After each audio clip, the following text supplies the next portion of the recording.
Assalamualaikum warahmatullahi wabarakatuh.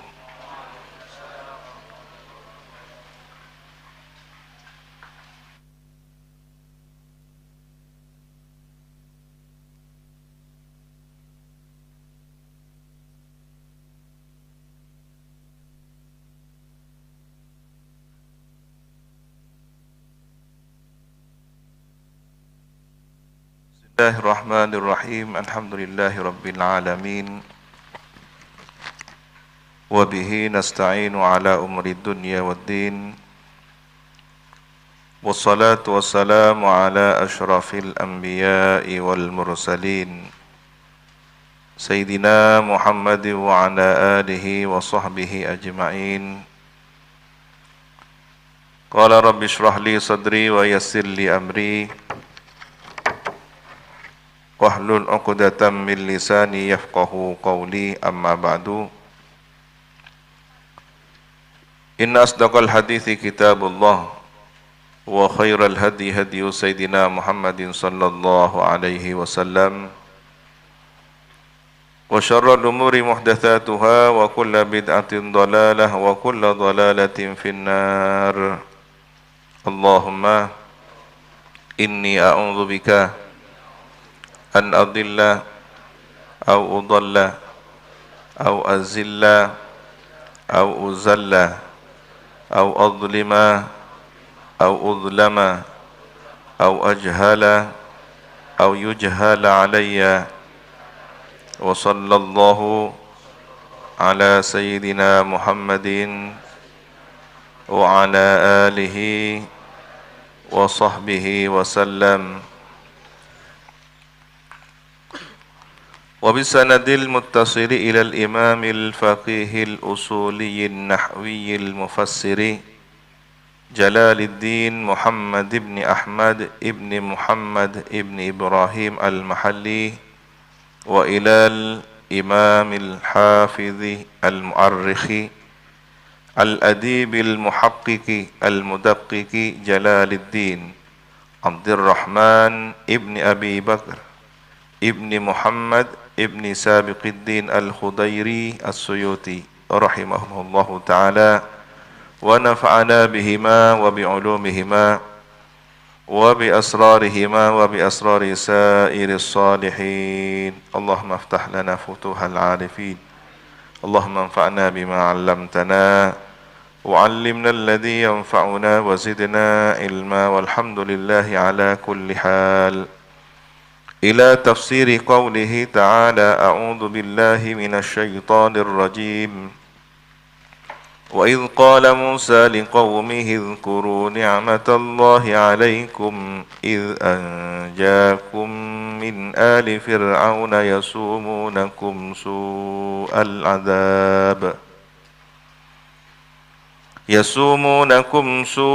العذاب ويذبحون أبناءكم ويستحيون نساءكم وفي ذلكم بلاء من ربكم عظيم. واذكر إذ قال موسى. Dan ingatlah engkau wahai Nabi Muhammad, idh qala tatkala berkata, bersabda siapa? Musa, Nabi Musa, liqaumihi, kepada kaumnya. Kenapa ditafsirkan wawunya itu wadhkur, ingatlah? Berarti kalau ingat pernah disebutkan. Seandainya belum mengetahui sama sekali, wa'lam idh qala Musa. Karena surah Ibrahim ini sudah surah yang kesekian yang sudah diturunkan. Sebelumnya sudah ada beberapa surah lainnya bercerita tentang Nabi Musa, maka ini adalah ulangan.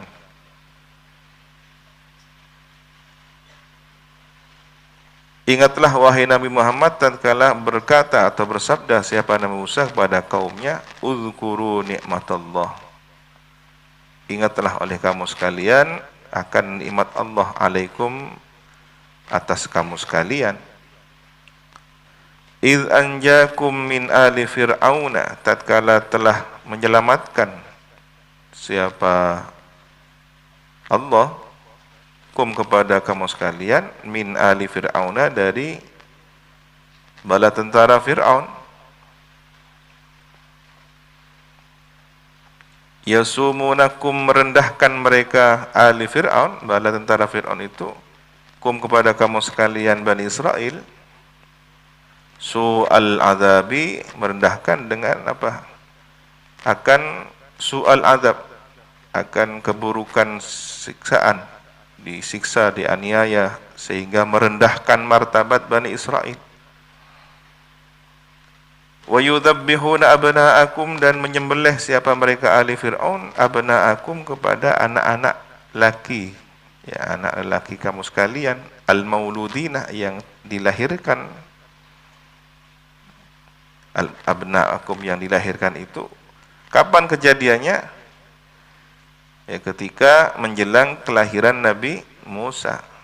Wa yastahyuna, dan membiarkan hidup, yastabkuna, membiarkan mereka itu ahli Fir'aun, nisa'akum, kaum wanita kalian. Penganiayaan ini, perilaku bejat ini, ya, liqauli ba'dil kahana, karena perkataan sebagian para dukun, inna mauludan, sesungguhnya anak yang dilahirkan, yuladu fi Bani Israel, dilahirkan di antara kalangan Bani Israel. Yakunu, ada siapa maulud itu, sababa zahabi mulki Fir'aun, ialah penyebab hilangnya kerajaan Fir'aun. Ya, Fir'aun bermimpi, ditafsir oleh para dukun bahwa maknanya adalah akan ada anak yang lahir dari kalangan Bani Israel, berjenis kelamin laki-laki, kelak dia akan merebut kekuasaan Fir'aun. Fir'aun tidak mau kehilangan kekuasaannya, maka seluruh anak yang lahir pada tahun itu, anak laki-laki, dibantai habis. Tapi Allah berkehendak lain, kejadian yang luar biasa, ya, bayi laki-laki dari putra Imran terselamatkan,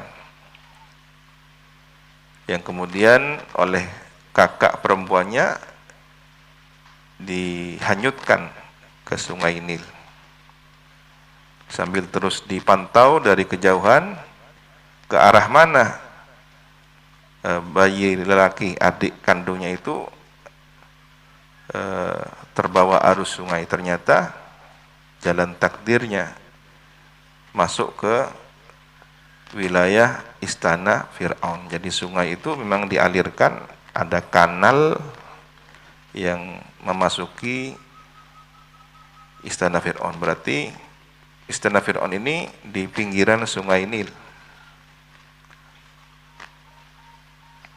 Sehingga singkat cerita ditolong oleh istri Fir'aun, ya, dengan penuh iba, penuh rasa kasih sayang untuk diasuhnya. Ini cara Allah menyelamatkannya. Justru yang dicari ada di dalam istananya, di dekatnya, dalam buayanya. Dan Allah memberikan keistimewaan kepada bayi Nabi Musa ini. Jadi Nabi Musa sejak kecil sudah mendapatkan anugerah, ya.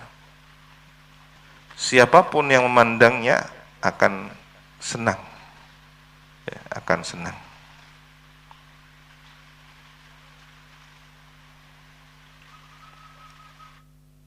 Fir'aun yang diktator, yang mengaku Tuhan, dia jadi lupa bahwa laki-laki, anak kecil laki-laki depannya inilah yang akan mengalahkannya, merebut, menghancurkan kerajaannya.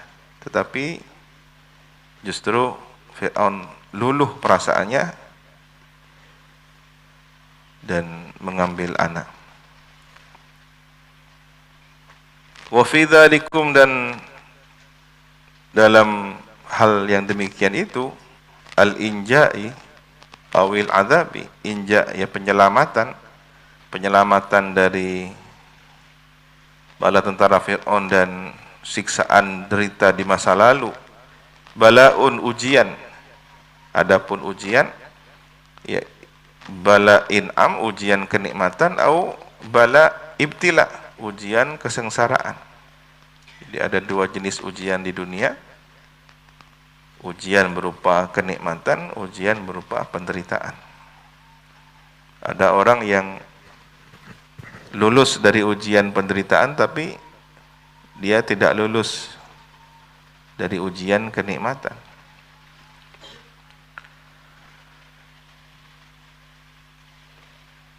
Mir rabbikum, ujian dari Tuhan kamu sekalian, azim, yang agung. Wa idh ta'adzana, dan tatkala memberitahukan, a'lama, memberitahukan, rabbukum, siapa Tuhan kamu sekalian. Jadi azan itu pengumuman. Ada azan yang secara syar'i sifatnya sudah kita ketahui, ya, dari Allahu Akbar, asyhadu an la ilaha illallah, asyhadu anna Muhammadar Rasulullah sampai akhir. Ada yang azan bermakna al-i'lam, pengumuman. Dan fungsi dari azan itu, azan yang secara syar'i kita pahami, fungsinya ya pengumuman. Pengumuman masuk waktu sholat. Meskipun juga ada azan lain yang disyariatkan. Adzan ketika banjir, adzan ketika kebakaran, adzan ketika menghadapi jin, ya, ada orang kejinan, kesurupan, diadzan. Salah satu sejarah di Sukoharjo ada adzan 2 kali karena pertarungan dengan bangsa halus ini tidak pernah selesai terus. Oleh karena itu jangan sampai hilang adzan 2 kali. Nah, kenapa nggak di luar waktu sholatnya? Ya tambah aneh nanti. Jam 7 pagi adzan, jam 3 subuh adzan, 3 dini hari adzan, tambah aneh. Maka dengan kearifan lokal para masyayikh kita almarhumin sejak Kiai Samsul, sudahlah adzannya dibarengkan dengan adzan sholat. Nah, di sebagian pesantren malah adzannya di 4 pojok. 4 pojok. Dulu adzan di Sukoharjo ini ya menggunakan corong dari bahan seng atau sejenisnya. Di masjid ada adzan 2 kali, di sini ada adzan 2 kali. Saling saut-sautan. Jadi yang satu di sebelah utara, satunya sebelah selatan. Ya, entah tahun berapa berubah, sekarang malah dempetan di depan, saling tukar mikrofon. Dulu pakai corongan itu ya, di utara, satunya di sini. Mungkin karena area wilayah yang ingin disampaikan tujuannya itu luasnya ke arah utara dan selatan. Karena sekarang sudah ada sound toa itu, jadi cukup tukar mikrofon.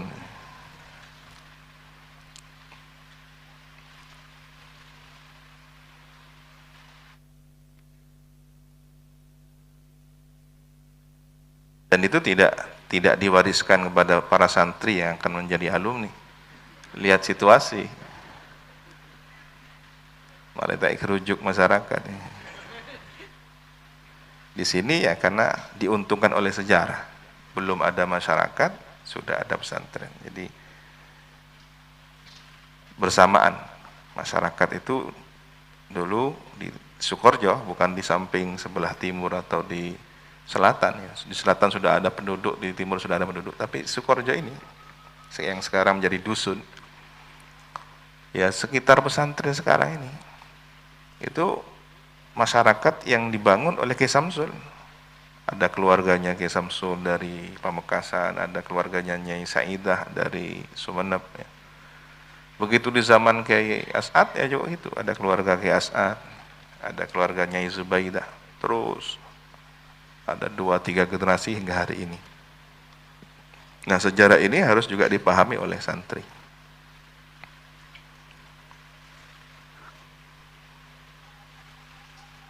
Kembali kepada adzan.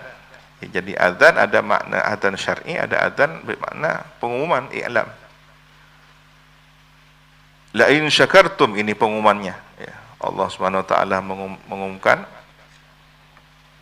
melalui perantara malaikatnya, la in syakartum, sungguh jika kalian bersyukur, nikmati akan nikmatku, bitauhidi wa ta'ati, dengan bertauhid dan melakukan ketaatan. Jadi selama kita ini menjadi seorang muslim, status kita ini beragama Islam, sepanjang itu juga kita bersyukur.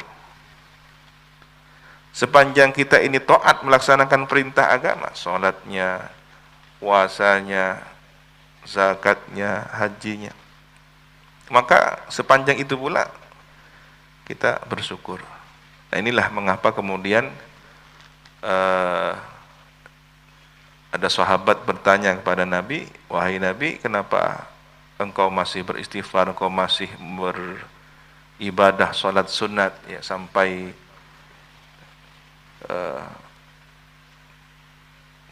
lutut Nabi ya,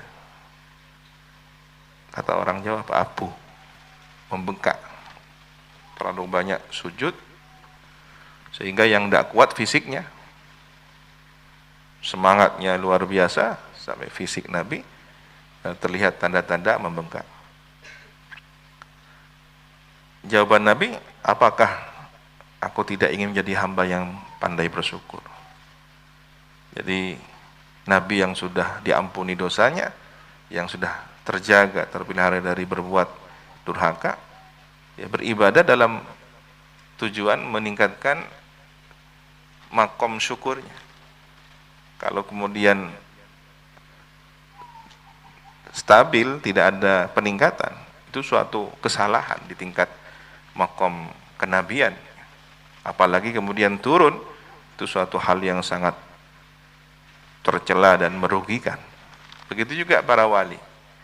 Ya, orang yang setingkat wali, kalau lupa berzikir kepada Allah sedetik, itu satu kesalahan yang fatal. Di tingkat beliau itu seperti dosa besar di kalangan orang awam. Ya. Karena derajat yang mulia itulah yang kemudian berkonsekuensi peningkatan bentuk syukurnya. Jadi kalau syukurnya standar-standar saja, jangan berharap menjadi wali Allah. Ya, cukup menjadi orang soleh saja sudah baik itu. Ya, kalau bersyukurnya hanya 1 tahun 2 kali, ya masih disolati ketika mati, ya mending itu.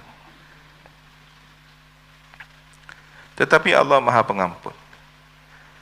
Mungkin dari berbuat baik kepada orang lain itu menjadi tebusan dosanya, mungkin mencari nafkah yang sulit itu menjadi tebusan dosanya, mungkin dari luka, sakit, derita yang dialaminya itu menjadi penebusan dosanya. Terus kalau begitu, buat apa mencari ilmu tinggi-tinggi dan beramal soleh banyak-banyak? Kan cukup biasa-biasa saja. Ya kelasnya biasa-biasa saja. Oh kalau begitu naik kelas, iya. Maka dengan bertambahnya ilmu dan meningkatnya amal soleh, surganya juga berbeda. Ya. Kalau ingin standar cukup selamat saja, ya cukup jadi orang awam, sholat 5 waktu, tidak pernah musyrik kepada Allah, dapat peluang untuk bulan Ramadan, ya puasa Ramadan, dapat rezeki banyak sehingga dikenai kewajiban zakat, bayar zakat, ada rezeki ke Mekah berhaji, selesai sudah, masuk surga, masuk surga. Tetapi hanya di Darussalam, ya, Firdausil A'la, Jannatun Naim, tunggu dulu. Ya. Kita ini tidak ingin menjadi ahli syahadat yang biasa-biasa saja, tapi ingin yang menjadi ahli syahadat yang luar biasa, kan gitu.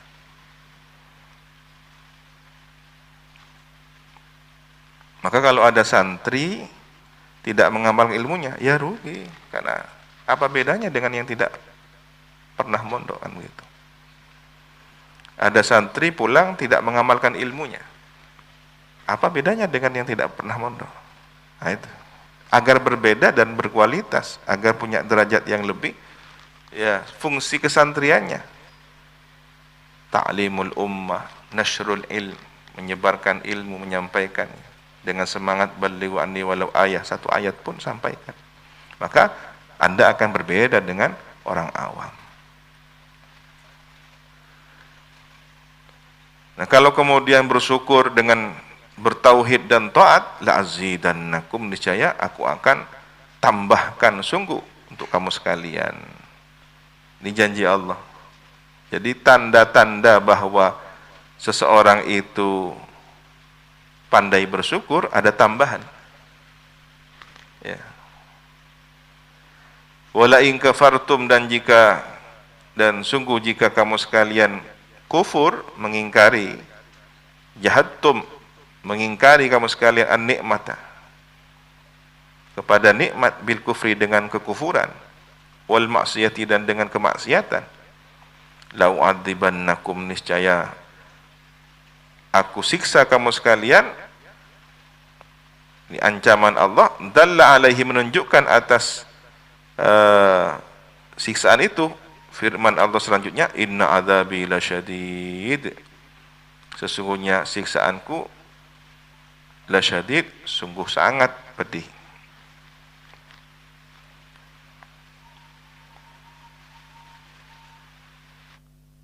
Waqala Musa, dan bersabda siapa Nabi Musa, liqaumihi, kepada kaumnya, in takfuru, jika kufur kamu sekalian, antum, kamu sekalian, jadi takkid ya, jika kufur kamu sekalian, ya kamu sekalian, wa man fil ardi, dan orang yang di muka bumi, jami'an, seluruhnya. Siapa maksudnya antum di sini? Bani Israel. Jika kamu sekalian Bani Israel, ya kamu sekalian Bani Israel kufur, dan orang yang ada di muka bumi seluruhnya, fa innallaha laghaniyyun hamidun, maka sesungguhnya Allah laghaniyyun, sungguh maha kaya. Ya, Allah tidak butuh, ghaniyun ini ya kaya, tidak butuh, an khalqihi, dari makhluknya, tidak terhadap makhluknya. Allah tidak butuh terhadap makhluk. Jangan dikira kemudian manusia diperintah sholat Allah butuh disembah. Tidak. Sebelum ada semesta raya, Allah sudah maha kuasa, Allah sudah maha agung, Allah sudah maha mulia. Tetapi rahmatnya Allah, kita diciptakan untuk mendapatkan hidayah, taufik, anugerah, keimanan. Ya. Andaikan Allah tidak berkehendak, kita tidak ada. Maka jangan dikira kemudian Allah butuh kepada penyembahan kita kepadanya, tidak.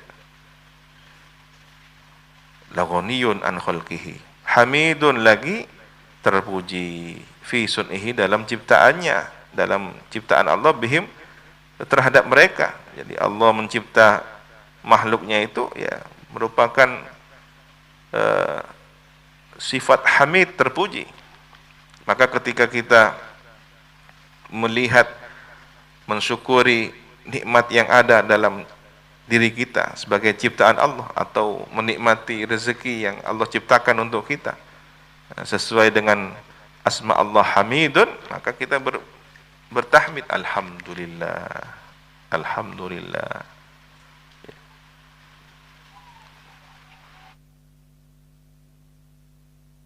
Alam ya'tikum, apakah tidak datang kepada kamu sekalian? Istifham takrir, ini pertanyaan sekaligus pernyataan. Apakah tidak datang kamu sekalian, naba'u, khabaru, berita, kabar, alladzina, orang-orang, min qablikum, dari sebelum kamu sekalian. Apakah tidak datang berita tentang orang-orang sebelum kamu sekalian?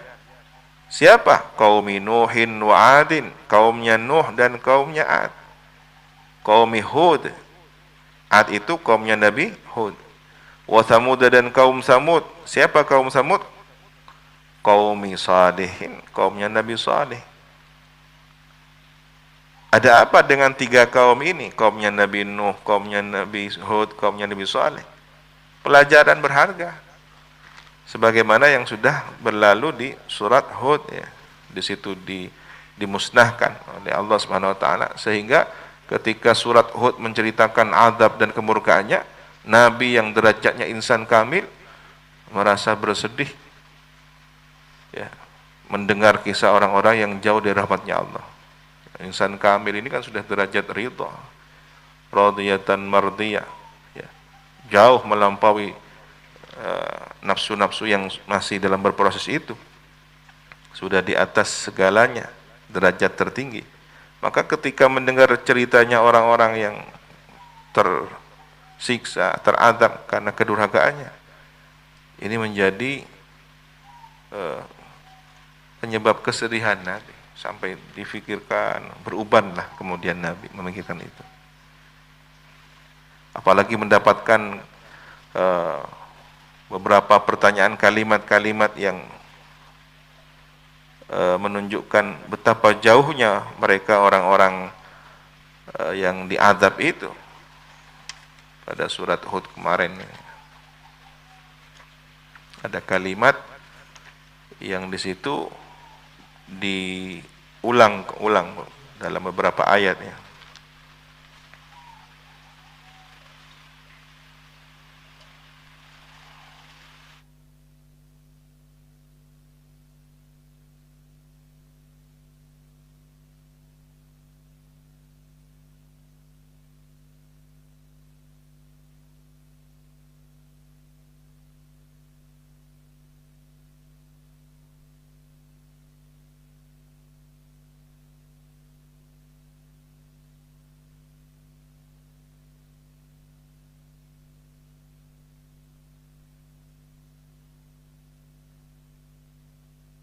Ala bu'dan limadyan, ala bu'dan, ala bu'dan. Ya, ancaman, perhatikanlah betapa jauhnya, betapa jauhnya. Ya, orang yang mendekat kepada Allah setingkat Nabi, insan kamil, tidak mau jauh dari Allah. Ini antara mahbub dengan habibnya, kekasih dengan yang dicintainya. Ketika menceritakan orang-orang yang terjauhkan dari cintanya Allah, ketakutan para kekasih Allah ini. Ya, ketika sang kekasih, sang maha kekasih menceritakan orang-orang yang dimurkainya, orang-orang yang sudah sangat mencintai Allah tidak mau kehilangan cintanya Allah. Nah ini kenapa kemudian surat Hud itu membuat Nabi sampai beruban ya, sangat dalam maknanya, sangat tinggi.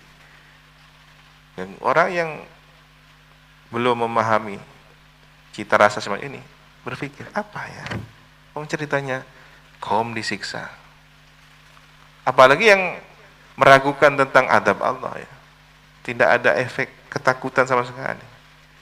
Ya biasa, ini cerita tentang orang yang dahulu dimusnahkan. Ya salahnya mereka, durhaka, selesai. Tapi orang yang punya cita rasa atau menjadi ketakutan, menjadi rasa semakin rindu kepada Allah untuk terus mendapatkan ridhonya Allah, dan bahkan khawatir dalam ketaatannya, dalam tingkat ibadahnya yang sudah maksimal, ada kekhawatiran ya, seorang pun tidak selamat dari kepastian akhir kehidupan ini. Dia akan selamat ketika sudah berbekal kalimat ampuh la ilaha illallah Muhammadur Rasulullah, terlepas roh dari jasadnya, husnul khatimah. Ini sudah selesai. Kalau belum melalui tahapan terakhir itu, jangan pernah merasa tenang. Oh tenang, orang tua saya ini orang-orang soleh ya. Saya ini kan santrinya para almarhum. Jangan, tenang. Kalau santri Sukoharjo walaupun nakal kayak apa, biasanya nanti mati baik. Belum tentu kalau kemudian dia lalai dengan apa yang diwasiatkan gurunya. Dia terlalu berani, terlalu membanggakan apa yang seharusnya dia khawatirkan. Nah, penting merasa khawatir, karena ukuran seseorang itu bertakwa, ya karena ada ketakutan untuk tidak mendapatkan ridha Allah, takut dimurkai Allah.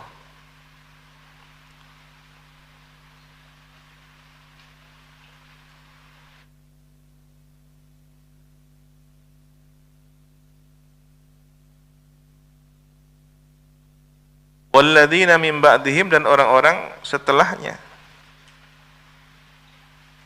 la ya'lamuhum, tidak mengetahui mereka illallah, kecuali Allah. Ada banyak umat yang juga dimusnahkan, tetapi tidak diceritakan. Hanya Allah yang Maha tahu. Di kathratihim, karena banyaknya jumlah mereka. Jadi yang di Quran ini hanya sebagian cuplikan kisah-kisah umat yang dimusnahkan. Lebih dari itu banyak. Kalau kemudian kaum Samud, kaum Ad ini teritorialnya sekarang hanya satu kota besar, ya, Saleh, Nabi Saleh itu hanya satu kabupaten, ya. Nah, ada berapa kabupaten dengan kisah masa lalunya? Kalau kemudian kabupaten itu adalah peradaban masa lalu, ya, kota-kota besar di masa lalu.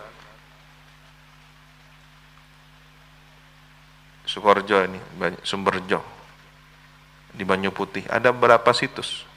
Berarti ada kehidupan masa lalu, sebelum Islam mungkin, sebelum para wali songo, sebelum Maulana Ishak. Bisa jadi sudah ada kerajaan di sini. Sebelumnya Damarwulan, sebelumnya kerajaan Banyuwangi. Nah, kenapa kemudian tenggelam bersama pasir di bawah tanah? Apa kisah di balik itu? Banyak yang tidak terungkap. Ini baru sekitar kita. Bagaimana dengan di seluruh dunia? Maka walladzina min ba'dihim ini la ya'lamuhum illallah. Kenapa? Likathratihim, tidak ada yang tahu kecuali Allah, karena saking banyaknya. Kisah tentang Borobudur, bagaimana Borobudur kemudian dulu hancur, tertimbun tanah, lalu ditemukan oleh peneliti dari Belanda, ya. Kemudian digali, dibersihkan, dibentuk rupa ulang lagi. Ya, sebagian adalah buatan penyesuaian reka bentuk candi, ya. Yang lainnya sudah banyak yang rusak. Nah, ada apa di balik peristiwa itu?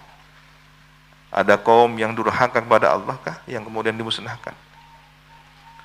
Bahkan di daerah, di tanah Jawa ini juga ada satu desa yang hilang, tertutup bukit.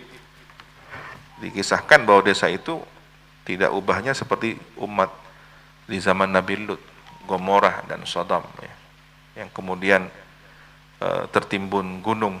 Anehnya gunung itu yang seharusnya secara logika, andaikan dia apa istilahnya, terjadi longsor, ya, pasti mengenai desa yang terdekat. Ini desa yang terdekat aman-aman saja, tapi desa yang di sebelahnya ini yang tertimbun. Berarti kan melompat. Kekuatan mana yang bisa memindahkan puncak gunung ini ke sebelahnya tanpa menyentuh desa yang di bawahnya? Hilang dari sejarah karena masyarakatnya berperilaku homoseksual dan lesbian. Jadi dosa-dosa besar itu mendatangkan murka Allah, azab dari Allah Subhanahu wa taala. Ja'athum rusuluhum bil bayyinat, datang kepada mereka rusuluhum, siapa? Para rasul mereka, bil bayyinati, dengan membawa hujjah, argumentasi, bil hujajil wadihati, dengan argumentasi yang jelas, ala sidqihim, atas kebenaran mereka para rasul, bahwa mereka diutus oleh Allah. Kita pernah melewati keterangan, ya, yang sebelumnya bahwa Nabi Saleh sempat akan meninggalkan kaumnya, ya. Akhirnya keliling ke satu negeri ke negeri lain. Ada satu kaum di pinggiran pantai. Cerita juga. bahwa kaum ini durhaka kepada Rasulnya sampai Allah memutuskan keputusannya, ditunggu. Pindah lagi ke kaum yang berikutnya, bertemu dengan seorang yang diduga seorang nabi juga, bercerita hal yang sama. Maka kemudian kesimpulannya, kalau begitu saya tidak boleh meninggalkan kaum saya sampai menunggu keputusan dari Allah. Nah, ini menunjukkan ada banyak nabi, ada banyak umat yang diutus.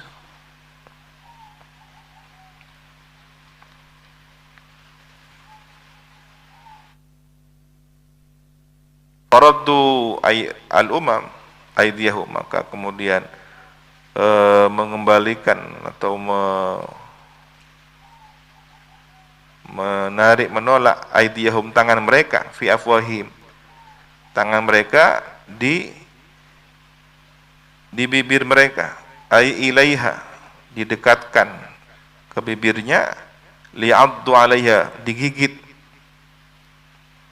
tangan-tangan mereka itu, jemarinya maksudnya digigit, min syiddatil ghaidhi, karena sangatnya marah. Jadi ekspresi menggigit jari itu ya menunjukkan ekspresi kemarahan. Wa qalu, dan berkata mereka, inna kafarna bima ursiltum, sesungguhnya kami kufur, kami terhadap apa yang diutus kamu sekalian, bihi, dengan ma itu. Kami mengingkari ajaran yang kalian diutus. Umatnya rata-rata menentang. Fi za'mikum, tentang dugaan kamu sekalian bahwa kalian mengaku sebagai nabi. Kami tidak yakin kamu sekalian ini nabi. Kalian mengaku rasul. Umatnya berkata, kami tidak yakin kamu sekalian ini rasul. Begitu rata-rata umat-umat yang terdahulu. Maka kalau kemudian Nabi Muhammad SAW menghadapi hal yang serupa, itu sunnatullah, perjuangannya begitu, ditentang oleh kaumnya, maka siapapun yang akan menentang, dia akan menanggung akibat buruk itu sendiri. Dan terbukti pada perang Badar, pada perang Uhud, pada Fathu Mekah, mereka musnah. Untungnya tidak diadab seperti kaum-kaum yang terdahulu, diluluh lantakkan. Ya, menunjukkan ini rahmatnya Allah. Berarti kalau begitu peperangan dalam Islam, di dalam sejarah Nabi Muhammad, ini adalah rahmat. Iya. Wa illa, Nabi tinggal doa, ya Allah, gunung pindah ya Allah, selesai. Buat apa susah-susah mengasah pedang, menajamkan pedang, ngatur strategi, kan susah. Tapi enggak, ini rahmat, diseleksi, dipilih mana yang masih bisa diselamatkan. Yang sudah tidak diselamatkan, ya habis. Ini kanker ini. Ya, seperti ya, daunnya Said Nursi, Al-Ustadz Syekh Said Nursi. Ya. Apa hikmah peperangan itu? Seperti pisau operasi. Seorang dokter akan mengoperasi tumor. Maka daging yang sudah terkena virus kanker penyakit ini yang diiris, dilukai. Maka pisau operasinya itu adalah pedang. Ini umat satu tubuh. Kemudian ada sekelompok orang yang kufur. Ini saja yang dihabisi. Yang lain yang beriman diselamatkan. Yang mau diajak dakwah diselamatkan. Yang mau mengikuti ajaran Islam, ya, mau tunduk dengan aturan Islam, maka disebut dengan kafir dhimmi, dibiarkan. Nah, tapi yang kemudian berulah, membuat gerakan yang mengganggu stabilitas, ini yang dimusnahkan. Ya, maka kita perlu berdoa kepada Allah Subhanahu wa taala agar negeri kita ini, Indonesia, yang sudah sepakat dengan konsep asas tunggalnya, Pancasila, ya, sudah hidup berdampingan sejak puluhan tahun silam. Jika hari ini ada yang mencoba merongrong mengubahnya, kita doakan yang terbaik.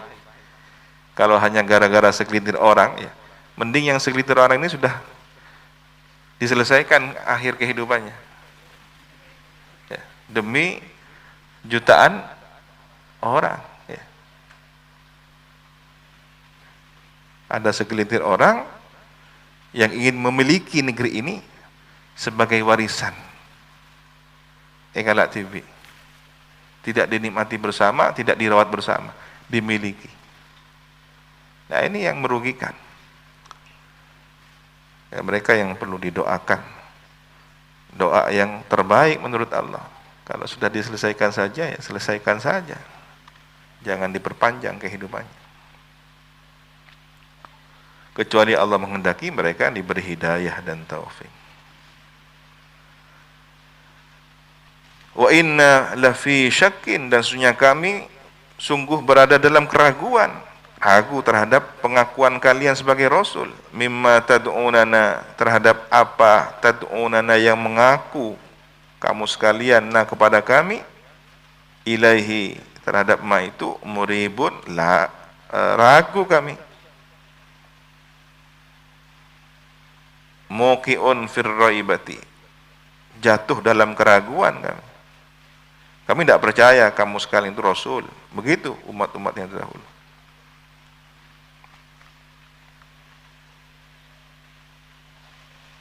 Muqi'un fir raiba ini bahasa majaznya ya. Orang jatuh dalam keraguan. Jatuh. Ragu itu apakah tempat? Tidak kan? Kenapa jatuh dalam keraguan? Ia menunjukkan perumpamaan orang yang berada dalam keraguan itu seperti terjatuh dalam kubangan lumpur atau jurang yang dalam, sehingga dia tidak bisa keluar dari tempat dia jatuh itu. Nah, orang berada dalam keraguan dan terus dalam keraguannya disebut jatuh dalam keraguan. Kenapa? Karena sudah sulit lagi untuk menghindari keraguan itu sendiri. Ini orang kafir yang menentang para nabi. Berbeda dengan orang yang mungkin awalnya ragu kemudian terselamatkan, maka tidak dengan bahasa jatuh dalam keraguan, tapi mungkin terpeleset dalam keraguan. Nah, namanya terpeleset bisa jadi bangkit dan dia sadar, Anda benar, saya beriman, kan begitu. Tapi ini bahasanya Imam Jalaluddin Suyuti, muqi'un fir raibati, bahwa sudah tidak ada harapan.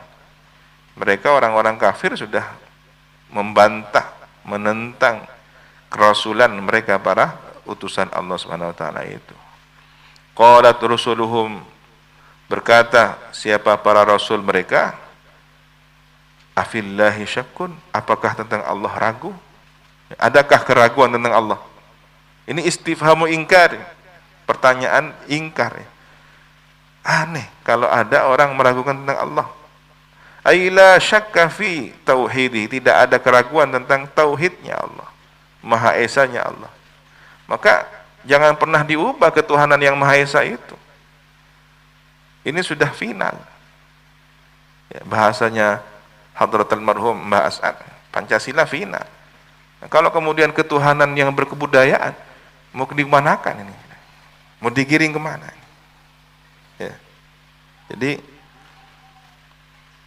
ada hal yang mengkhawatirkan sekali. Oleh karena itu santri diminta untuk ikut serta, terlibat dengan tugasnya, mohon pada Allah, mengaji, bermunajat, ya, agar negeri ini terselamatkan, ya, agar melanjutkan risalah para rasul ini, kerasulan, bagaimana tauhid ini benar-benar terawat dengan baik, ya, di negeri ini, sebagaimana kisah para rasul yang dahulu.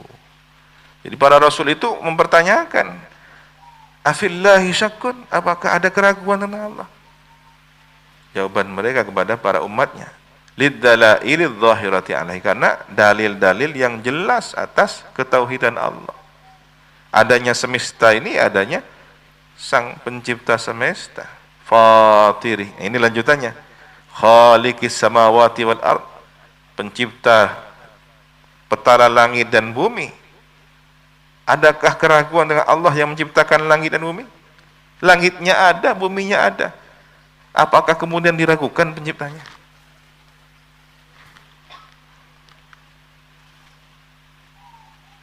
Sementara kerja sistem semesta raya ini teratur. Dan kalau kemudian tidak ada yang menciptakan, tidak ada keteraturan.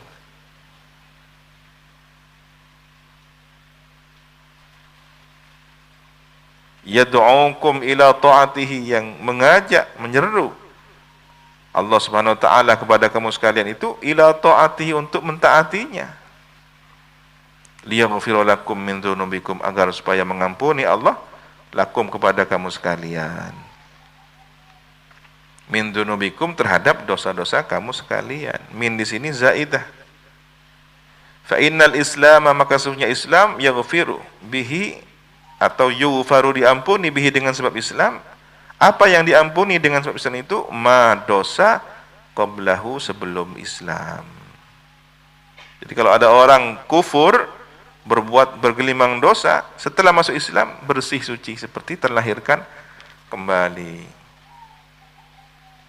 Au tab'idiyah, atau minnya itu tab'idiyah, mirdunubikum, ya, li ikhraji huquqil ibad, untuk mengeluarkan hak-hak hamba, sebagian dosa-dosamu. Oh, berarti ada sebagian yang tidak diampuni. Iya. Dosa yang apa yang tidak diampuni? Dosa yang berhubungan dengan hak adami. Ya. Ada orang mu'allaf masuk Islam, ya. Oh, saya bebas sudah. Termasuk hutang-hutang saya bebas. Tunggu dulu, hutangnya bayar tetap itu.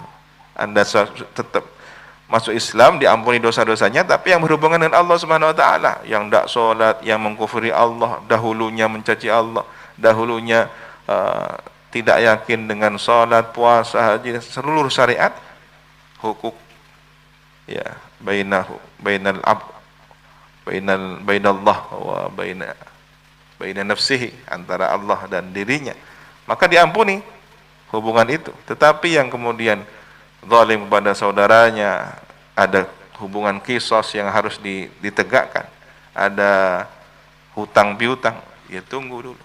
Maka di sini minnya min tab'idiyah, untuk mengeluarkan, mengecualikan hak-hak hamba. Wa yuakhirakum, dan menunda Allah kepada kamu sekalian, bila azabin, dengan tanpa siksa, ila ajali musamma, sampai batas yang ditentukan. Ajalil maut, batas kematian.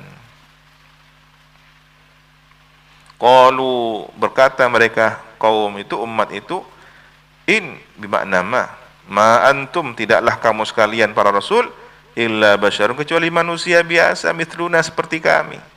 Malah dilecehkan, ya, oleh para umat itu.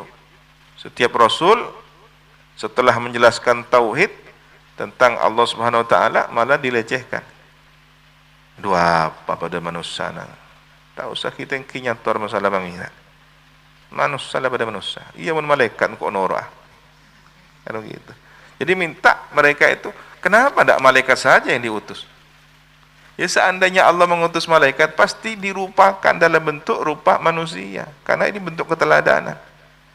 Nanti ada alasan lain.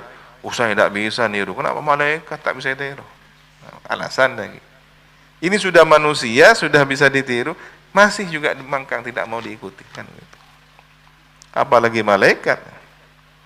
Turiduna antasudduna, turiduna, menginginkan kamu sekalian, ini tuduhannya orang kafir, ya. Antasudduna, menghalangi kamu sekalian kepada kami, amma kana ya'budu abauna, terhadap apa yang ada, apa itu ya'budu, menyembah abauna, siapa kami, orang tua kami.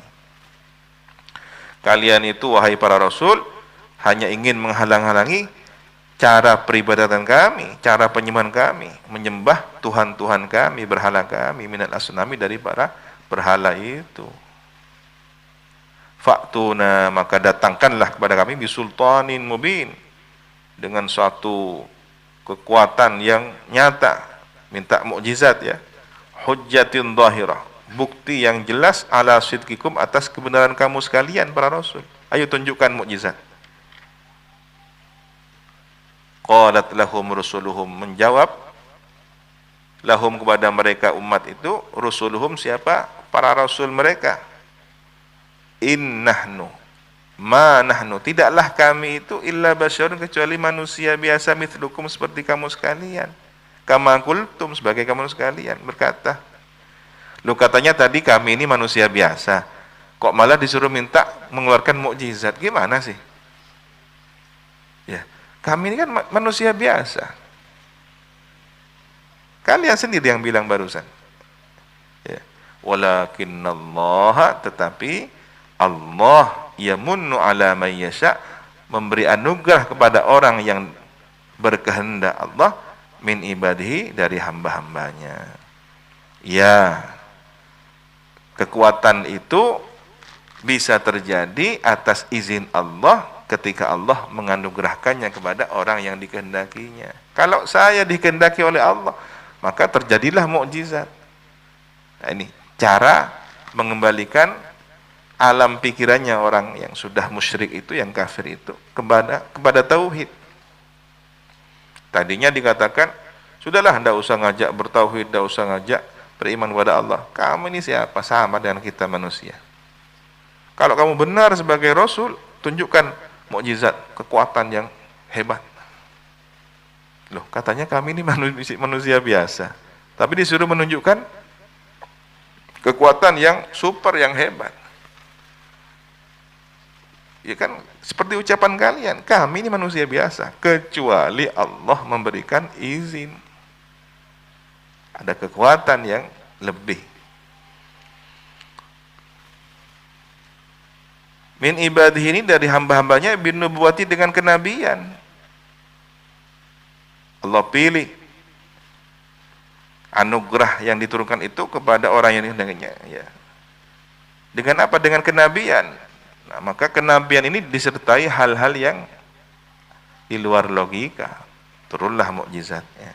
Wa ma kana, dan tidaklah ada, ma yang bagi, tidaklah seharusnya, lana, bagi kami, an na'tiyakum bisultan, mendatangkan kami kepada kamu sekalian, bisultan, dengan kekuatan, illa biidznillah, kecuali dengan seizin Allah. Kami tidak bisa menunjukkan mukjizat kepada kamu sekalian kecuali dengan seizin Allah.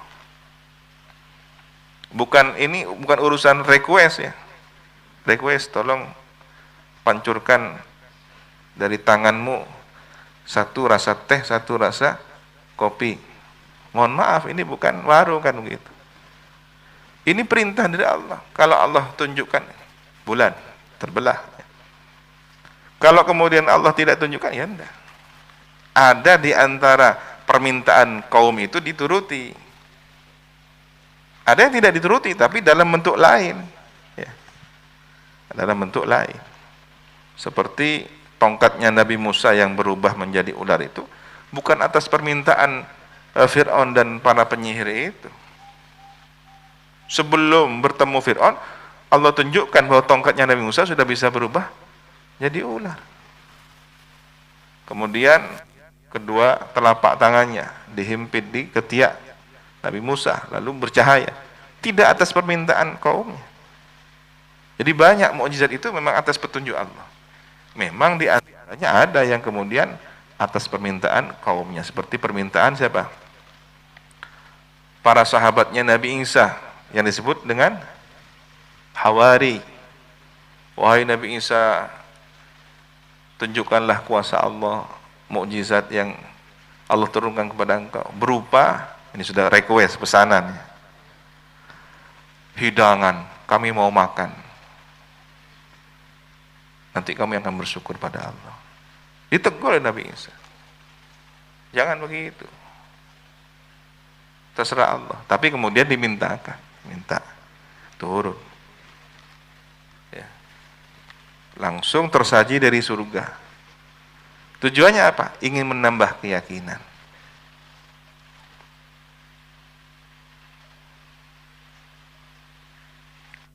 Para nabi ini tidak bisa mendatangkan suatu kekuatan apapun di luar kekuatan biasanya metafisik, kecuali seizin Allah Subhanahu wa taala, bi amri, dengan perintah Allah. Li'annana 'abidun, karena kami ini para rasul adalah hamba Allah. Marbubun, yang dijadikan hamba oleh Allah. Kasarannya ya diperbudak. Tapi kan tidak pantas mengatakan para rasul itu budak, tapi hambanya Allah. Marbubun, ya. Atau marbub di sini ya dididik langsung oleh Allah. Wa 'alallahi falyatawakkalul mu'minun, dan kepada Allah lah hendaknya bertawakal orang-orang yang beriman. Yathiku ya berpasrah penuh keyakinan bihi terhadap Allah. Wa ma lana, dan tidak adalah bagi kami alla natawakkala, bahwa tidak bertawakal kami ala Allah. Jadi tidak ada alasan kami untuk tidak bertawakal kepada Allah. Aila mani'a, tidak ada penghalang bagi kami min dzalika, dari bertawakal kepada Allah. Tidak ada alasan untuk tidak bertawakal kepada Allah. Artinya ya bertawakal. Waqad hadana subulana, dan sungguh telah memberi petunjuk pada kami, Allah telah memberi petunjuk pada kami, subulana, akan jalan-jalan kami.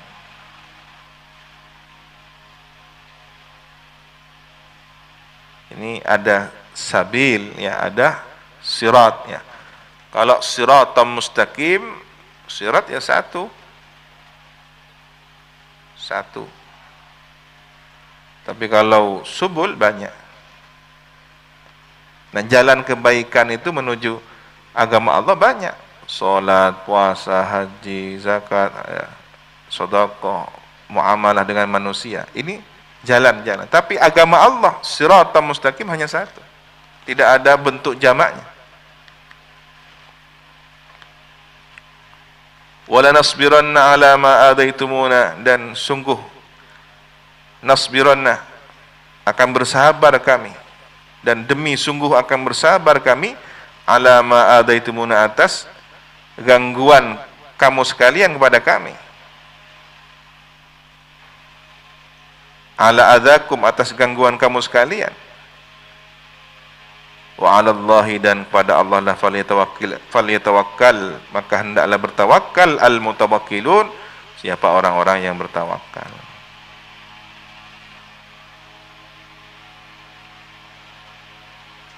Wa qala alladziina kafaru li rusulihim lanukhrijannakum min ardina aw lata'udunna fi millatina fa'auha ilaihim rabbuhum lanuhlikanna adh-dhalimin. Shadaqallahul azim. Wallahu subhanahu wa ta'ala a'lam bis-shawab. Rabbi zidni ilma. Subhanakallahumma wa bihamdika asyhadu an la ilaha illa anta astaghfiruka wa atubu ilaik. Wa sallallahu ala sayyidina Muhammadin wa ala alihi wa sahbihi wa sallam. Walhamdulillahi rabbil alamin. Assalamualaikum warahmatullahi wabarakatuh.